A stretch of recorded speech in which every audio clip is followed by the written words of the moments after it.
You're listening to The Local Maximum, episode 193.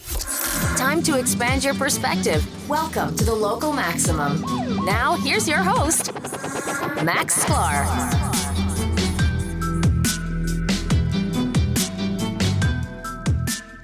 Oh, we're on. Okay. Welcome, everyone. Welcome to the Local Maximum. You've reached another Local Maximum. Welcome to the show. Something is a little different today, wouldn't you say? A little bit, yeah. It feels like we're in a whole new studio. Something hit me with a ton of bricks. I can't tell what it is, but sorry, that was so cheesy. I didn't know we were doing puns. I didn't come prepared. Yeah. Well, you came prepared. Look, first of all, I'll tell you what's different. No laptops today. That's pretty impressive. We're going analog? I am going completely laptop-less. We are going to just talk and figure out where this goes. So, okay, big announcement for today, which is, it's not as big. I've made the same exact announcement before, so it feels like it's not as big as it was last time. Are you the software engineer who cried wolf? Yeah, maybe.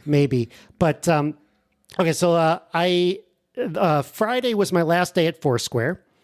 It was, I've been thinking about leaving for a long time, and we're going to talk a little bit about that. And I finally pulled the trigger, and now this is the first time I've left a job without having another full-time job. So I am currently not unemployed, because I think unemployed means you're actually looking for another job. I'm just like, I don't know what I am. I'm not retired. I'm still going to work. But taking a little break. Is it another sabbatical like I've done in the past? I don't know. Taking some time to figure things out, which could be good for this podcast. Could be good for a number of things. Again, so I think I just asked you to come up with a bunch of questions for me like we've done in the past, because back early on in the Local Maximum, there were two episodes. One was episode 52, where I actually left Foursquare the first time, and we talked about why I'm leaving and stuff. Because at the beginning, when we started this podcast 4 years ago, it was a lot of Foursquare stuff. Like, I was talking about what I was doing at that company quite a bit. It was sort of an extension of a lot of my tech talks, I would say. Yeah. And then there's episode 32, which was before that, when I was taking 6 weeks of unpaid leave from Foursquare, because I was already starting to have enough, but also wanted to work on some outside projects. And that episode was entitled Woohoo No Work, which apparently a lot of people search Woohoo No Work on Google. I don't know why. I don't think they're looking for the episode, but some of them find their way into it. So, with that, I think I'm just going to hand it over to you, unless you have any more questions. Yeah, let's dive right in. Unless you have any questions before you get to the questions. So first of all, it's hard to believe that your previous departure from Foursquare was 140 something episodes ago. Is that right? Because this is 193. Yes. So that's correct. That's a lot of episodes, a lot of content between here and there. We did do two-part episodes, which were on the same week, but I don't think that makes a big difference. So I guess to get some basic facts out of the way first. Yeah. How long were you at Foursquare? So if you count from when I started, so I was... This is a two-part, because break it down by total tenure, and then how long in your since you returned right. So I started in tenure of the Local Maximum. in like on May 30th, I think, 2011. It was like I started on one day, and then I immediately had to go to jury duty, and then I immediately had to go to the Yale reunion. Remember when we used to do those? The 15-year reunion was canceled. But so that was May 2011. So it's been 10 years plus, maybe 5 months, 4 months. Pretty much 4 months. And there was a 6-month break in between from February 2019 to I came back in July 2019. So even with that break taken out, it's very, very close to 10 years of time. Yes, a decade on the Foursquare team. And, pretty much, and more than that if you're counting start to finish. Yep. So before I get to a gotcha question on this, wait, There's going to be gotcha questions. Okay, this prepares me for the fake news media. So, all right. You have not been given an opportunity to review these. Your PR staff has not crafted answers for you. We're doing this on the fly here. This is one thing that we did just so briefly you know, talk about. he's trying to paint a inappropriate picture. He's trying to give you the wrong idea. Don't listen to him. Okay, go ahead. So, in preparation, I did re-listen to those two episodes to get a feel for what we talked about the last time we were on this merry-go-round. And one of the things you did bring up was your theory of 2.5-year cycles, and how big events in your career and your life seem to be moving along to that rhythm. It's a miniaturized version of Strauss and Howe, perhaps. It is. It is. So how does we'll refer to that episode. I have a personal crisis and reawakening. Personal Strauss and Howe. Given that we just established it's been roughly a 10-year period, it seems like it might very well fit into that 2.5-year cycle pattern. Yes. And would you say that your latest stint at Foursquare, which has just come to an end, has fit that rhythm? And if so, what kind of turning would you have described it as? Okay, so well, first of all, even though I have these 2.5-year patterns, I looked at the cycle. It's not like there are four. It doesn't have the 4 turning cycle that they have. They're all very different. But first of all, so it's a 2.5-year pattern. So sometimes it ends and starts at the beginning of the year, like in New Year's, and sometimes right in the middle of the year. And it was scheduled to happen in the middle of the year. I didn't plan anything in particular. I didn't plan to leave or something. But Dennis Crowley resigned from Foursquare on July 1st. Former CEO. Yeah, he's been on the show. Of Foursquare Labs. Yep. Yeah, he's been on the show before, and that was the reason why I returned. We should probably refer to that episode as well, although I didn't review it. He left on July 1st. So I would say that that external variable happened. I'd say July 1st is about the middle of the year, wouldn't you say? It's pretty on the nose. Yeah. Yeah, like sometimes, and it's amazing how these things happen almost like clockwork. Now, every 2.5-year period has a theme, and this one, I don't necessarily want to get into all of it. We can get into some of it, but I mean, I can't. Some of them, the theme is like productivity. Some of it is innovation. Some of it is excitement. I feel like this one has just been, for me personally, just crisis. Well, and to be fair, the entire COVID-19 pandemic falls squarely within that period. Right. But so that was was not just Foursquare crisis. No. But I know it's not just me. But I think, I mean, even in 2019, it was just crisis after crisis, and a lot of the things that I wanted to get to in this period, I didn't get to, and I don't know, maybe I've grown in other ways. I feel like keeping the podcast alive has been a pretty significant undertaking. I feel like the last one that I would have considered kind of crisis-like, although it was different, was the period from, say, mid 2006 to the beginning of 2009. And even though it was really rough to go through, that kind of set up a lot of the life and the career moves I made after that. So hopefully a lot of the things that happened in the last 2.5 years could set up a few things for me in terms of projects and stuff. And yeah, a few things happen that look like, are really good jumping off points for the future. But I've got to tell you, it's been a rough 2.5 years. There were a few high points that maybe we can go into. But yeah, a lot of rough stuff too. And so I look back, there are a lot of things I wanted to get done that I didn't, and maybe now is the time to kind of turn around and do that. And now maybe I have the opportunity to do that. So we could, I'll let you. We'll hit on some of that, okay, I'm good. sure. So one of the things that was mentioned, I think it was in episode 52, the last time that you departed from Foursquare, was you talked about the kind of awkward experience of writing a goodbye email to the company. Right. I quoted it. And How has that played into your departure this time? This time I didn't write a goodbye email because, first of all, I haven't seen anyone. I've seen maybe 3 or 4 people in person over the last 18 months. They completely shut down the office in the middle of March. And about halfway through my turning, I think. No. Yeah. I think pretty much. So that was pretty, like, I don't feel connected to anyone there anymore. There are still a few people there that I know, but not very many.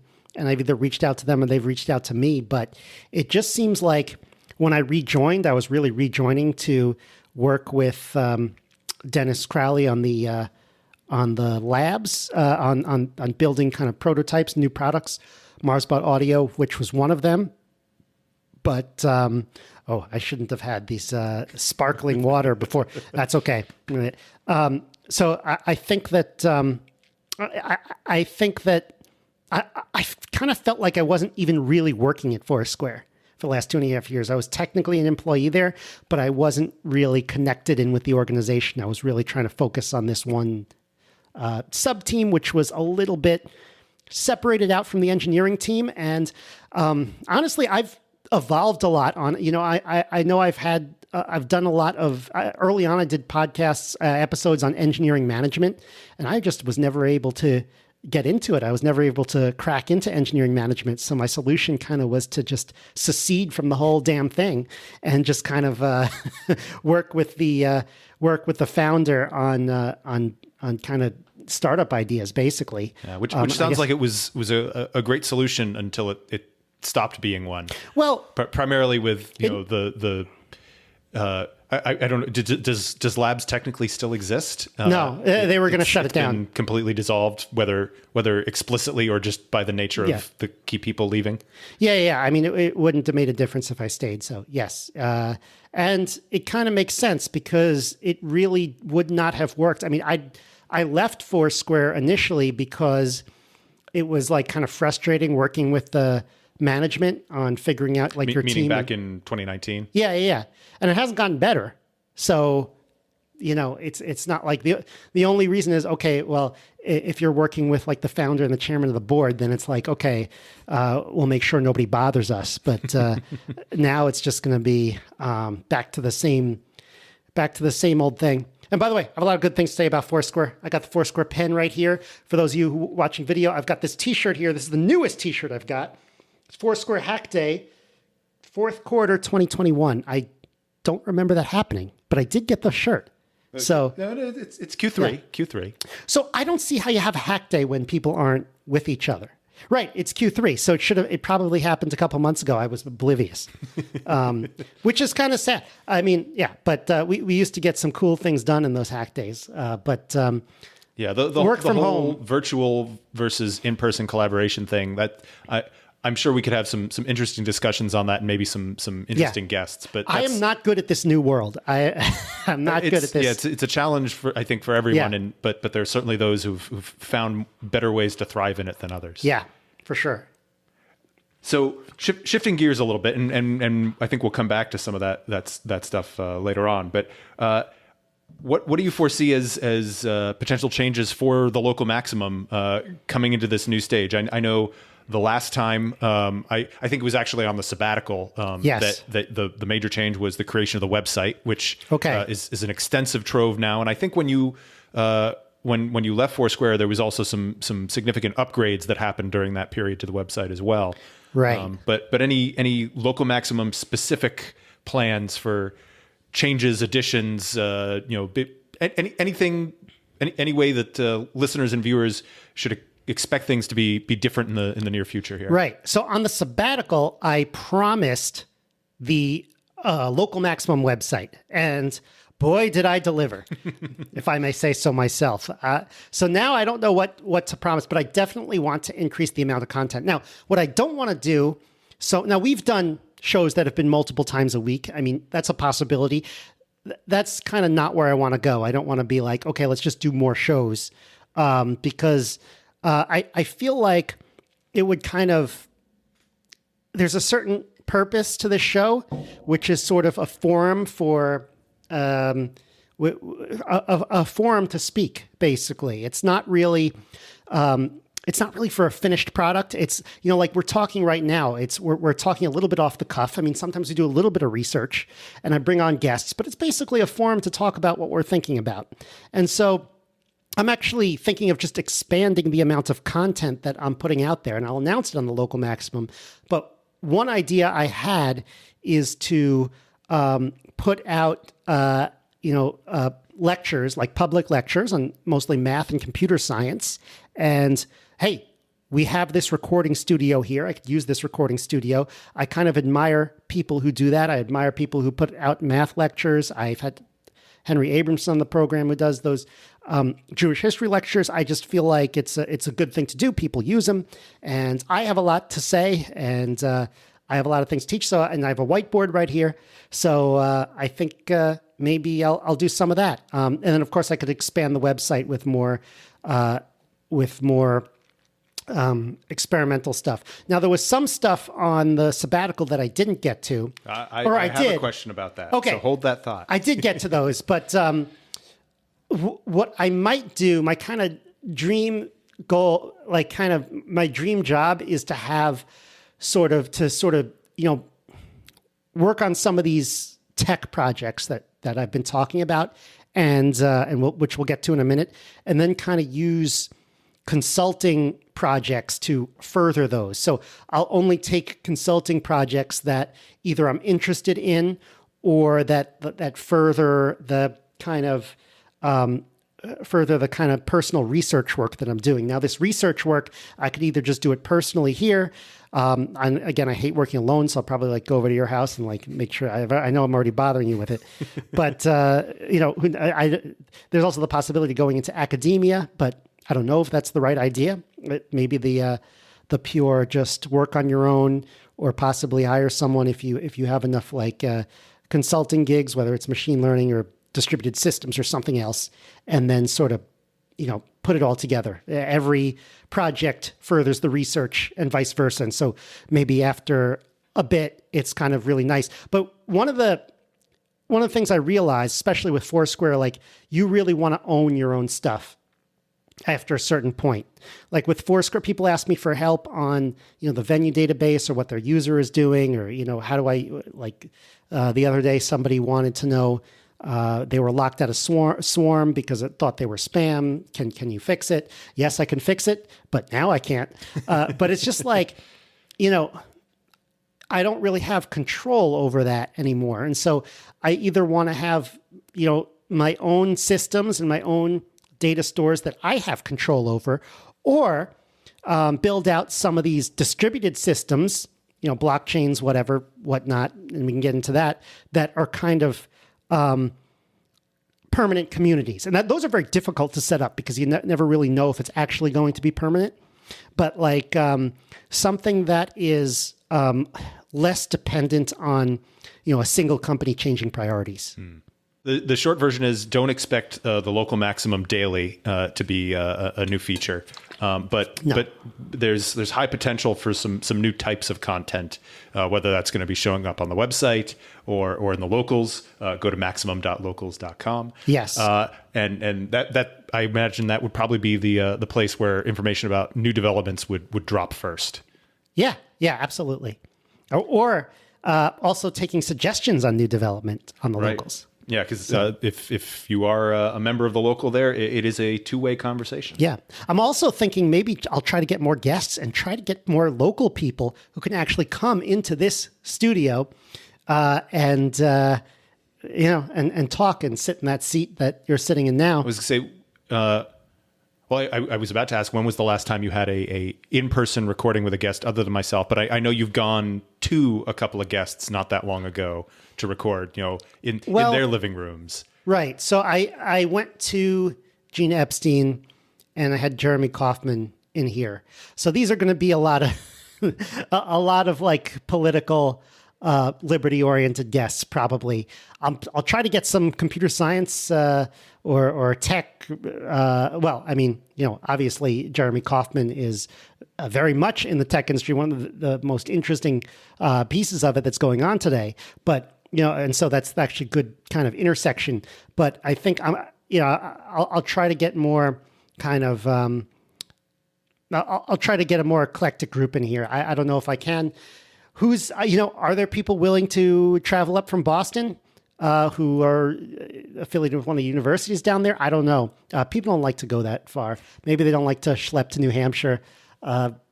We'll find out, though, because I haven't. The thing that I used to be in a really great groove of like sending out emails and getting guests, and I've kind of slowed down on that a little bit as we've gone through a bunch of transitions, which is fine.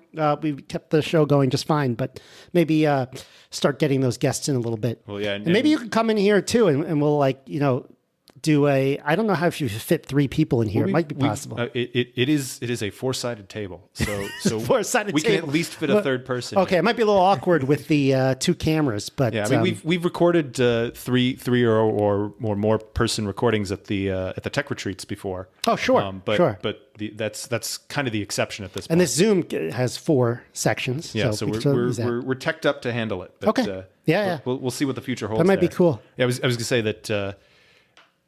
There's in this brave new world with people having been more or less sequestered for the last 18 months, people are going to be, on the one hand, much more hesitant to venture out, but on the other hand, they might be desperate to go do something. Right. I mean, sequestered is like, here in New Hampshire, we haven't been sequestered, but basically I have because my office is in New York, and it's, but essentially, I am now firmly established in a suburban lifestyle. Now, maybe it's kind of an awkward suburban lifestyle because it's not like, a family with a minivan or whatever. Not everybody in the suburbs has 2.5 kids and a dog. Yeah. But no, I have a town now, which is very different from being in the city.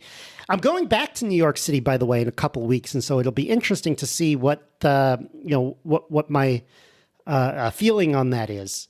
But I ask people who from the city keep saying it's back, and then I keep on responding, oh yeah, what about this place? What about that place? And then they're like, it's closed. I'm like, yeah, I know. It's not back. But, I think what they mean, I'm not sure exactly what they mean when they say it's back, other than, not as bad as it was. But yeah, I mean, everything is relative. Right. But what I'm saying is we're not, like, New Hampshire's been, like, when I moved here in February, it was almost normal, and now it's, like, completely normal.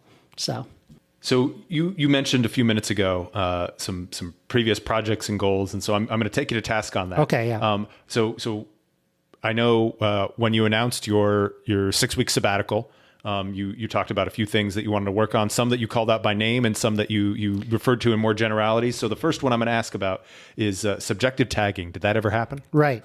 So I wrote a doc. That was, I remember like reviewing everything at the end of that, and I got about half the stuff done. And I had a really long let's list. take a second and give us the quick spiel on what it actually was for those who haven't listened to episode. This was like 32. 2.5 years ago that I was working on this, so it's hard for me to remember. But actually, it's still a problem that I am interested in, and I might get to solve, which is how do you think about tagging content when you know it's going to be subjective? So, for example, in Foursquare, if you have a venue that has outdoor seating, I would consider that an objective tag. Either it's true or it's not. Now, people might give you conflicting information. Like somebody might say, yes, there's outdoor seating. Somebody else might say no.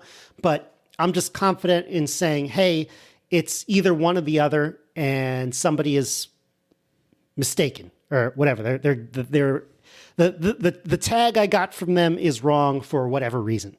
And so you come up with a probability. A subjective tag is something more like, would you consider this place to have outdoor seating, but outdoor seating doesn't make sense because that's sort of subjective. So I'm Is trying this to a think, good place for a first date? right, exactly. Is this a good place for a first date? Now, that one you might want to consider more objective because there might not be too many differences. But yes, now you know what? You might want to consider subjective, right? Would you consider this a good place for a first date? And then the calculation is not, is this objectively a good place for a first date? The calculation is, given this person, do I think they would say that this is good for a first date? So that's the idea of a subjective tag. It's now infinitely more complex because it's now tied to a person. But I also feel like this kind of problem is, key to, a lot of flagging and tagging online, which, Certainly a hot topic issue today, at least as much as it was back in 2018. Yes, for sure. So I ended up looking into it. I ended up writing a doc on it. And when you say a doc, is this like a white paper or something a Google little doc. more informal than that? A little more informal than that. Yeah. So I had 6 weeks, and you think 6 weeks is a lot, but when you're trying to do all these things like reading a ton of books and doing the website, and there's I read all these blockchain books and white papers. There's a lot of stuff going on, and so it's good to be ambitious. And, and if you set a lot of goals and don't hit all of them, at least you still hit some. Right. But yeah, so then I ended up not getting into a lot of this stuff in 2019, 2020, 2021, just because of all the stuff that was going on in the world and in my life. So again, that's definitely something that I could pick up, and it's definitely something that could be part of, the larger projects that I pursue. I would say that. So the other thing that I think you mentioned during the sabbatical episode, I don't know if you call it up by name. So New Map AI. If we can't say that publicly, we can. We'll bleep that out in post. But no, we can. So I know we've talked a little bit about this recently. So this seems like it's definitely on your radar as one of your goals for future development. Right. So when I said I'm going to have a kind of a research project that every project I do is going to go help improve, that's it, newmap.ai. And I actually did a project with that with the NYU. There's a course at NYU, Infotech Projects. It's actually one of the courses you have to take for the program I was in for my NYU master's degree, where I took 6 classes at the computer science department, 6 classes in the business school, and this one class. And you're essentially set up with a company or a person, and it's like you're the client, and you build stuff with them. So I actually did stuff with a small NYU team on that. And, we did a little research on how you could kind of connect coding and database querying with Slack. So it's basically like you're almost doing it in public, and it's sort of saved as a as a chat log, which is really cool. And so, yes, I'm going to expand on that. Now, that was in 2019. That was when that Luminary job was driving me crazy. And I basically was just, I was like, I felt like I was dizzy every day. So I barely got through that, but I got through that. They produced some good work. And then I even built on their work a little bit and kind of, not so much built on it, but more like archived it properly before collapsing. And then so it's ready to be picked up on again, but I never got to it again because then Foursquare started and I got into that. And then just as I was ready to pick it up again, the pandemic started and that really knocked me off. And then a bunch of other things knocked me. So but now I'm definitely starting to pick it up a lot more again. And now without this full-time job in the way, maybe I'll be able to pick it up even further. But it's really, it's kind of, my approach is very much the opposite as to what the startup approach or tech approach is, which is just do the simple thing and get it working because, that's how you get things done. Whereas this, I'm just trying to take the long view and be like, I'm going to be doing this for years and years and years, and I'm going to try to build it right from the ground up. So that's very, sort of very deliberate approach. Yeah.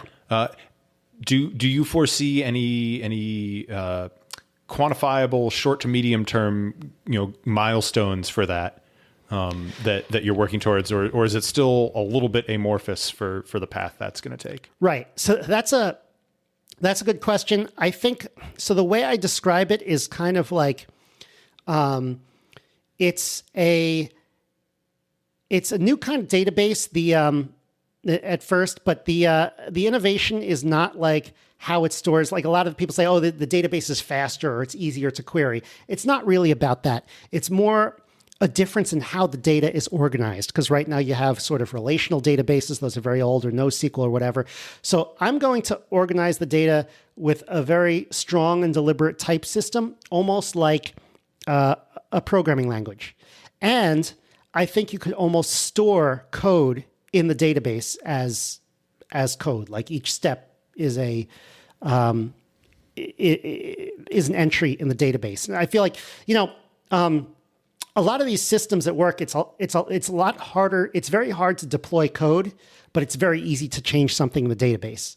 And so I'm looking at that, and I'm also looking at the idea that because it's going to have such a strong metadata system, it's going to be very good at connecting data between people, very good at versioning the data, very good at having like collaborations between like, where does this data come from? Who's allowed to add to my collection and all that. And then also very good at like suggesting, here are statistical models you can run on various things. And then essentially it's going to learn over time. It's going to learn the long-term goal is to make it kind of like the personal assistant that Alexa and Siri, who's going to talk to me now, has never done, that actually understands the world in a deeper way. And the long run is kind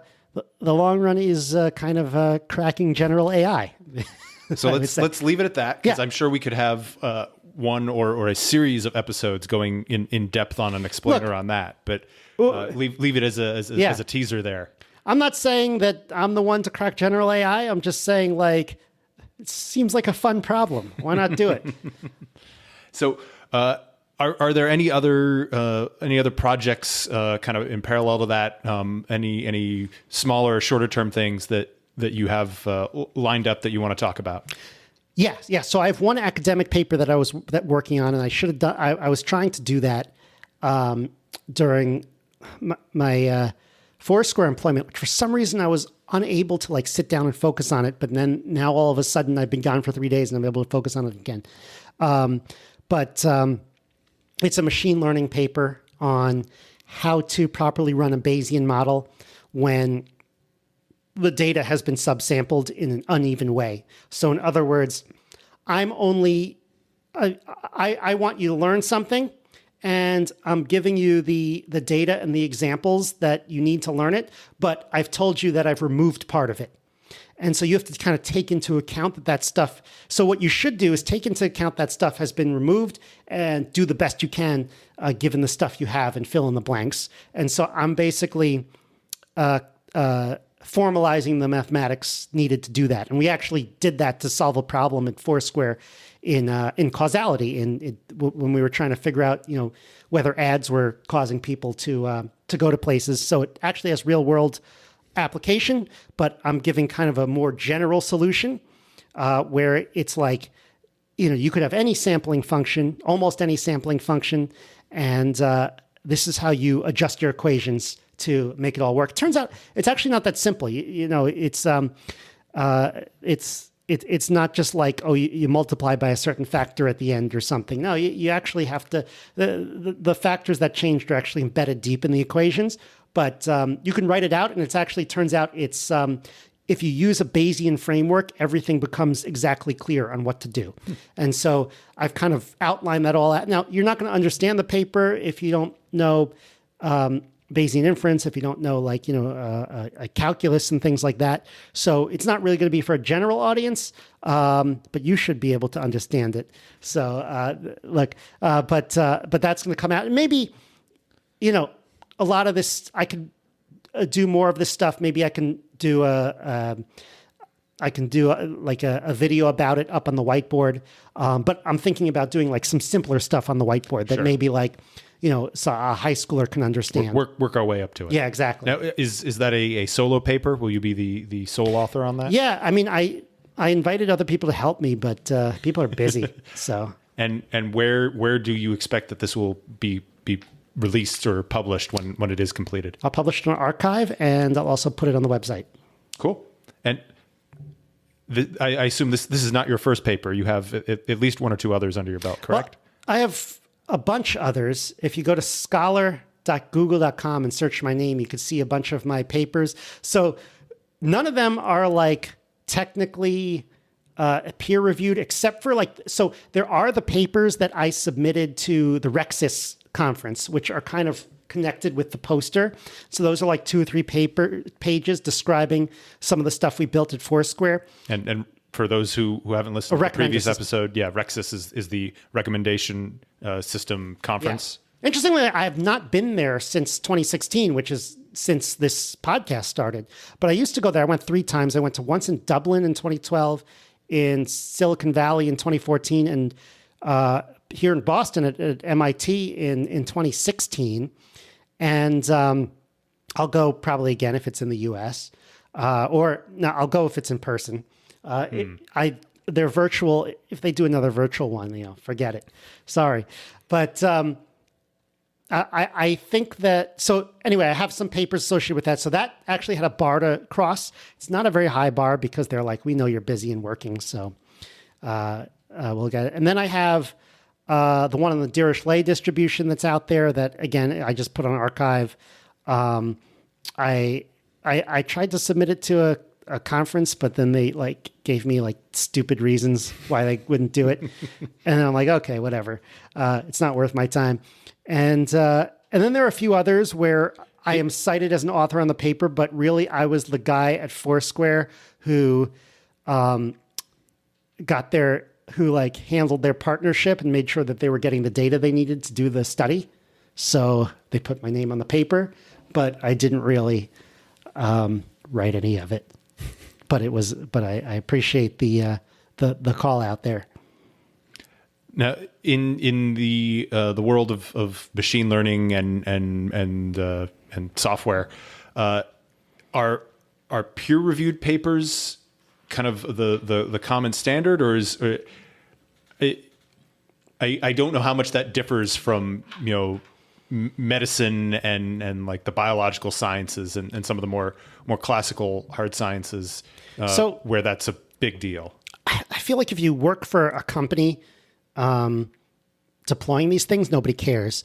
If you want to do academic research, then people do care, but to different degrees. And I actually am not really so certain about to what degree. All I care about is actually coming up with the right solutions that work and that are simple enough to make sense. And so, that's as far as I can go to answering that. I know in academia, a big deal is how often your papers have been cited by other papers. Yeah. Is that something that you watch for? I do actually. And some of them have been cited. I don't know if it's quite a bit, but some of them have been cited 20, 30 times.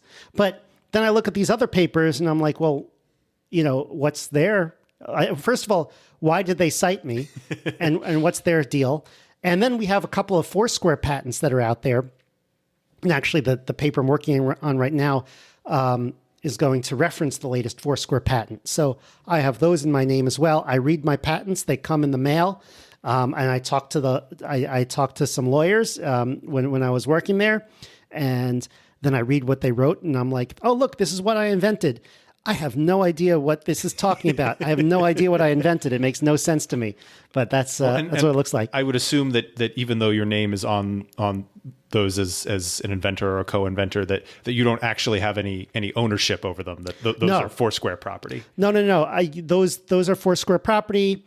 I signed them over to Foursquare completely, but it's nice to have your name on it. Oh yeah, as the inventor. recognition is not nothing. Yeah.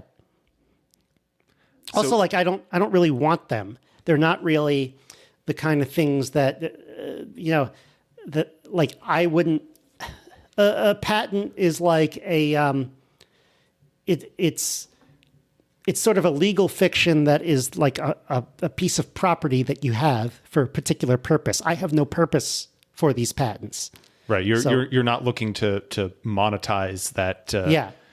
That method or technique in a way that you need to defend it from other users at this point. I mean, I feel like the Foursquare's reason for having it is mostly defensive, but yeah, I have no need for it. So we talked about the internal doc that you did on subjective tagging a while, on your previous sabbatical. And by the way, I have not. I haven't looked at that since then.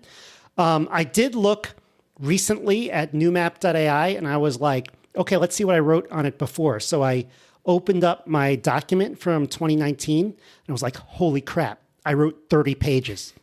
I'm like, I can't get through this. I'm like, wow, okay. So I have a lot of reading to get through, and I have a lot of stuff to live up to as well. Because sometimes you look at yourself in the past, and you're like, oh man, I was like really smart back then. I don't know if I could still do it. So we've got NewMap AI, which is your big long-term project. We've got this academic paper you're working on squaring away.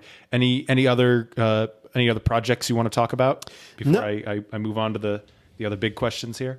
No. Other than I'm open to taking projects on, but it has to be something that is like really interesting. So I have nothing to announce right now, but I probably will in the near future. Cool. So we already talked about new content for the podcast and beyond, and some potential opportunities there. And this next question you've kind of alluded to, but I'm going to ask it outright. And what are your plans for work and/or your career going forward? So I have no idea. My career has been. I mean, look, I feel like I found success in other ways than what you're supposed to. So like a lot of times in an engineering career, software engineering, like there are different levels, right? And then you level up from like software engineer to senior software to staff software to I suck at those levels. I can I feel like I've only been moved up begrudgingly after like some arm twisting. And it's like, okay, well, I guess I'm not good at this. On the other hand, I did a bunch of work, and then the founder of the company was like, I like what you're doing. I want you to be on my private team.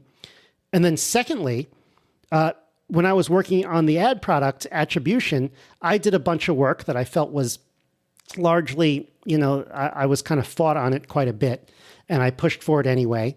And then eventually, the CEO came to me a couple years later. He said, thank you for building this attribution product because that helped us do our $150 million merger deal with Placed. So, I mean, I feel like those two facts show that I'm actually good at what I do. I'm just not very good at moving up in engineering organizations. So why should I play that game? So I have no idea where my career is going other than, I'm done with that game, I guess. I mean, the next phase is to just build what I want to see in the world. Well, that's it. That's what I'm going to focus on. Let me rephrase that question in a little different way. So are you familiar with the FIRE movement? Not at all. Okay. So it's an acronym. It's financial independence, retire early. Okay. Are you retiring? Is this because no. You've built your stability? Are you walking away from the workforce? And yeah, so it sounds like the answer is no. Even if it means for a while you're going to be doing some independent stuff, you're not opposed to returning to to working on large projects with large teams at some point in the future. Right. But it would have to be the really right conditions. But I'm not retired. First of all, I'm 37 years old. I'm not retired. I think you said this to me, like I didn't like the idea of just not working. It's like you're an adult, you get up, you go to work. Now, get up is one thing. I don't really get up that early, but go to work is another thing. And well, you never know. I mean, you moved from living in Manhattan up to New Hampshire. Maybe you're just going whole hog, and you've decided you're going to move to a cabin in the woods with no internet. Well. You never know. Maybe the next 2.5 year cycle, that's gonna be what happens. But not yet. No, not yet. I think that I think that I'm just gonna try to do it my way now, and that's it. I mean, I don't know what else to, I don't know what else to say. Well, kind of analogous to that, but I think the last question I've got on here is any major lifestyle changes you foresee, coming with this. I mean, you've had the big lifestyle change, like I just said, moving from New York up to New Hampshire. You talked about instead of being in a city, being in a town, and how that's changed a lot of things in your daily life. Do you foresee a major change in how you're living your life now that you're not technically in the rat race anymore? Yeah, so I mean, I've checked out of the rat race a while ago, but now that I'm not technically employed, there's a little bit more of a fire to be like, okay, you better produce something. And one of the things that I took away from the sabbatical was that when left to my own devices, I eventually get going and start doing things. So I was like, okay, there's a good chance that I don't, just say I'm going to do something. And then now, yes, there'll be projects that I say I'm going to do that kind of get put to the wayside because I get something else. But I'm not going to end up just being totally lazy and do nothing when left to my own devices. At least I hope not. I mean, maybe that's evidence that I won't. But so that's the hope to actually. But it's going to be different. It's going to be kind of more on my own time. I do need a little bit more structure in my life. One of the problems with the pandemic work from home thing is there's just not enough structure. I miss a ton of meetings because I don't see everyone getting up and going to the meeting. And then it turns out those meetings are horrible anyway. I mean, okay, I'll tell you one thing that I wrote in my exit interview, which I feel bad. I kind of drop some bombs on my my exit survey, and I don't want to get into all of them. But one of them I wrote was like, forgive me, we're not usually this crass on the local maximum, but I believe I said that the engineering meetings are boring as shit and make me want to vomit. And it's totally true. So I started, now that I'm 2 days out of it, I started thinking, do engineering meetings have to be boring? Do they have to be boring? So I thought about that, because they might say, well, what do you expect? Blah, blah, blah. No, they don't have to be boring. I've been in plenty of situations where the engineering meetings aren't boring. Why do managers and people who lead meetings choose to make it boring? Or do they not? Maybe they just are wiped out themselves. Maybe it's kind of a sign that morale is kind of low and the people running these meetings have checked out. So I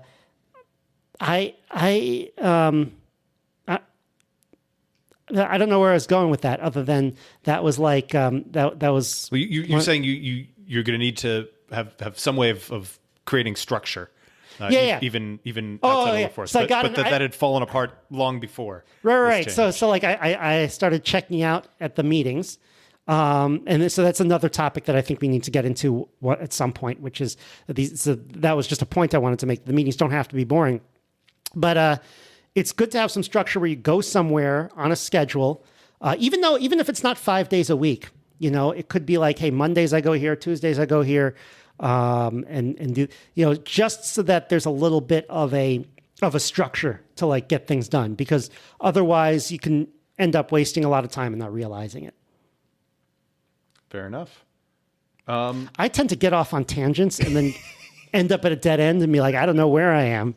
So that could be. So where do we go from here? Yeah. It's a big change, exciting opportunities in the future, but the exact path to get there is not necessarily crystal clear.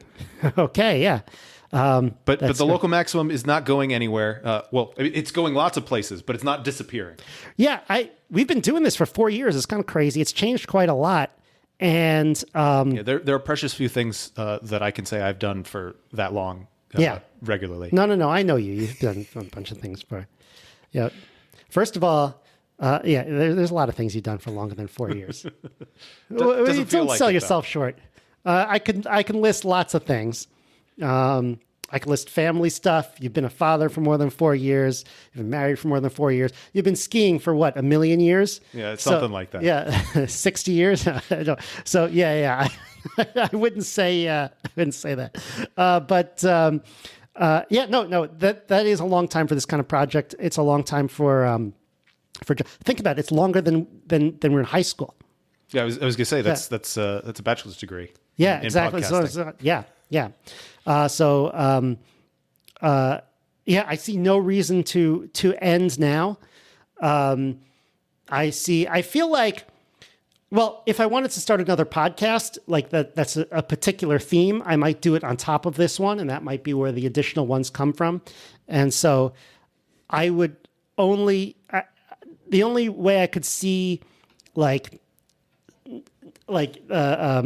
ending the local maximum is if we had some other podcasts going, and then we decided to phase one out and do the other one, but it would essentially be very similar. But I love doing this kind of stuff, from doing radio in college all the way up to now. It's just it's a lot of fun, and it helps me work through issues, and to some people, it is actually entertaining to listen to us. So I kind of like that idea of putting it out there. People who are apparently real humans and sometimes talk to us on the local. So again, maximum.locals.com. Yeah. And so I really appreciate that, by the way. It's like, yes, there are people who are interested in the same stuff that we're interested in. I feel like we try to present it in a way that's engaging. Again, try to not be boring, but try to learn something. Here's to another Local Maximum 2022. I don't know where we're going from here, but it'll be fascinating. Well, it would be very tough to do it without you, by the way. So thank you. I think, I know you probably see that I do episodes and guests, but it's just like, it would be really hard to do all solos and guests because it's kind of, I'm either talking to myself or I'm talking to someone for which there's no follow up. So it's much appreciated, Aaron. Well, it's always fun to come up here and talk, and sometimes we turn on the cameras and the microphones for it. So, yeah. That's all I've got for this episode. I don't know if there was any last words, any last thoughts you wanted to get in. No, I think I'll listen to this, and then if there's anything else I want to add, I'll just do a solo show later and add it in. Excellent. It's the capstone on a decade plus at Foursquare.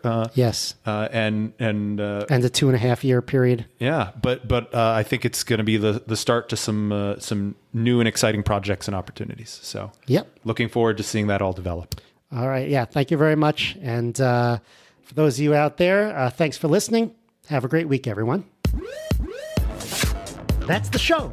To support the Local Maximum, sign up for exclusive content and our online community at maximum.locals.com. The Local Maximum is available wherever podcasts are found. If you want to keep up, remember to subscribe on your podcast app.